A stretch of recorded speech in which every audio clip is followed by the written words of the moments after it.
I love going down to the beach with my two girls, are 7 and 10, and building a sandcastle. It's one of those things, as you do it, you reminisce as your own growing up and building a sandcastle and trying to prevent the waves from messing the entire thing up. You're building a moat, you're trying to get rocks to prevent the waves from washing everything away. But of course, inevitably, what happens? The one big wave comes and all the kids start running and screaming and they're trying to save it, but it's done. It's done. You see, when you're building a sandcastle, you're building something for the temporary, for a few hours of enjoyment. And it's great for that moment. But it's a problem if we're actually thinking that we're building something permanent. I wonder for my own life, I often examine what I'm building and what I'm trying to do with my life. Is this just temporary, or is this actually building something for the future? My name is Trent Jenkins. I'm one of our pastors here at North Coast Church, and thanks for joining us for the Daily Dose. We're in the series on love, and we're talking in particular about self-love.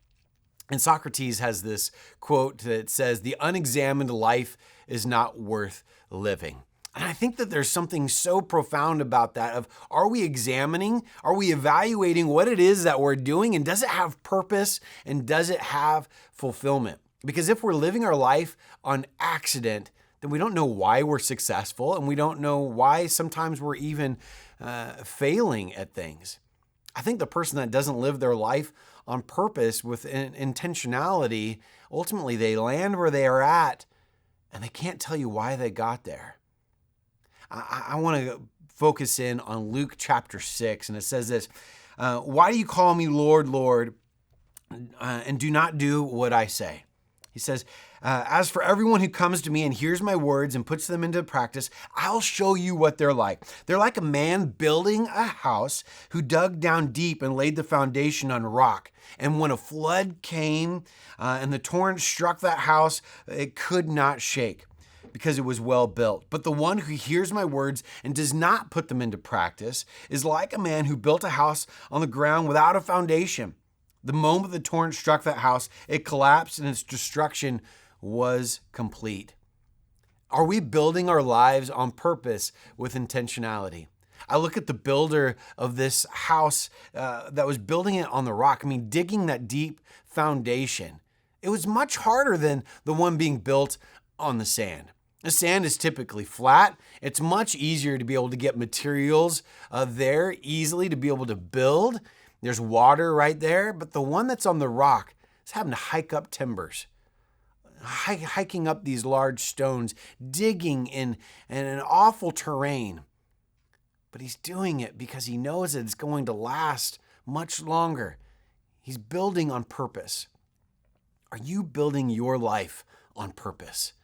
I ask myself that all the time and look at what I'm doing and how I'm living my life will ultimately end up be a reflection on how I'm loving others.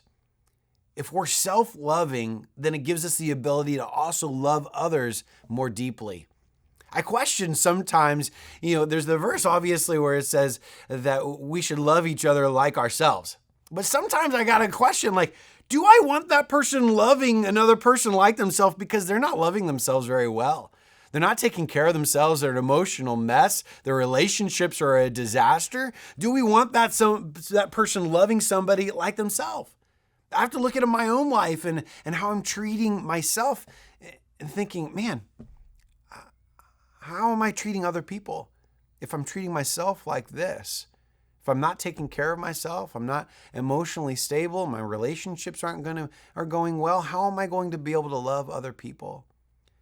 I want to encourage you today to look at 5 different areas, and they all start with F. But the first one's faith, family, fitness, friends, and future. I think if you took those 5 categories and said, how am I going to live my life on purpose? In my relationship with God, maybe it's with your spouse or your kids. Are you just letting life happen, or are you being intentional?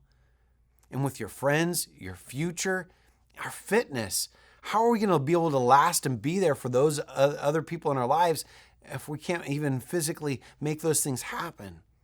Let's live our lives on purpose and not let the days of our lives sift through our fingers like the sands of the seashore.